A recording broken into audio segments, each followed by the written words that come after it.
సోనియా గాంధీని పిలిచి విందు పెట్టాడు. రాహుల్ గాంధీని ప్రధానమంత్రిని చేస్తానన్నాడు.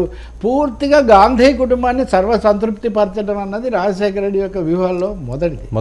సక్సెస్ కూడా ఇప్పుడు రేవంత్ రెడ్డి దాదాపు 100% అదే పాటిస్తున్నాడు. ప్రియాంక గాంధీ, రాహుల్ గాంధీ, సోనియమ్మ ఈ లేకుండా ఇంకే ఇందిరమ్మ రాజ్యం.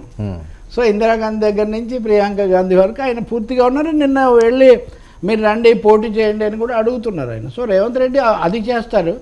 బయట నుంచి ప్రతిపక్షాలు మరి బీఆర్ఎస్ బీజేపీతో వెళ్ళే అవకాశం వాళ్ళకి లేదు. కానీ అదే సమయంలో కాంగ్రెస్ మీద వాళ్ళ దాడి ఎక్కువగా ఉంది. ఈ తీవ్ర రూపం తీసుకోవచ్చు. ఇందులో మళ్ళీ రామాయణంలో మహాభారతం లాగా విజయసాయిరెడ్డి రంగ ప్రవేశం. అవును, విజయసాయిరెడ్డి రేవంత్ కాంగ్రెస్ని కూలగొడతారు. రాజ్యసభలో విజయసాయిరెడ్డి మాట్లాడింది. నిజానికి ఇప్పుడు కేసీఆర్ రేవంత్ సమస్య కాదు కదా, ఇది కృష్ణా జిల్లాలో అనేది ఆంధ్ర తెలంగాణ రాష్ట్రాల మధ్య సమస్య. అందులో ఇవి సిస్టర్ స్టేట్స్, అదే మనం సోదర రాష్ట్రాలు అంటాము. వీటి మధ్య సమస్యలు అలాగంటే పరిష్కరించుకోవడం నువ్వురా అంటే నువ్వురా అని అది ఎక్కడికి పోతామండి.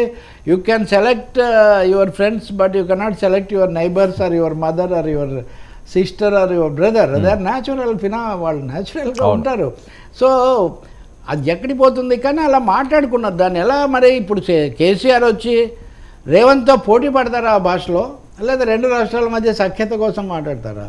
అది పూర్తిగా కేసీఆర్ సొంతం కాదు. నేను కూడా అలా మాట్లాడగలనని రేవంత్ రెడ్డి మాట్లాడుతున్న పరిస్థితుల్లో కేసీఆర్ అంతకంటే స్మూత్గా మాట్లాడితే అదొక విధంగా ఉంటుంది.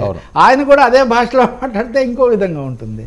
ఇప్పుడు కేసీఆర్ను పూర్తిగా జగన్తో కలిపేసి వాళ్ళిద్దరు ఒక కాంబినేషన్ ఉన్నట్టుగా వీళ్ళు చిత్రిస్తూ ఉన్నారు. దానికి తగినట్టే నిన్న విజయసాయిరెడ్డి సభలో పూర్తిగా ఆయన దాడి కాంగ్రెస్ పార్టీ మీద అండి. 100% ప్రత్యేక హోదా రాకపోవడం కూడా కాంగ్రెస్ తప్పే అంటాడు ఆయన. 10 ఏళ్ల నుంచి పాలించింది నరేంద్ర మోడీ అయితే కాంగ్రెస్ ఆర్టికల్ 370ని తీసి పారేసిన మోడీ గారికి ఒకవేళ విభజన చట్టంలో కాంగ్రెస్ పెట్టకపోతే ఈయన పెట్టడం పెద్ద సమస్య కాదు. ఇప్పుడు మనం కాపాడాలంటే కూడా ఏదో బొంకరా అంటే అక్కడే సంతలో మిరియాలు తాటికాయంత అన్నాడని మనం ఇంకా పూర్తిగా కాంగ్రెస్ అన్నీ చేసింది అని చెప్పి కాంగ్రెస్కు జగన్కు సోనియా మీద కోపం ఉండొచ్చు. దాన్ని అక్కడికి తీసుకుపోయారు. ఆయన అక్కడ ఆగకుండా తెలంగాణలో రేవంత్ ప్రభుత్వం తొందరలో పడిపోతుందంట.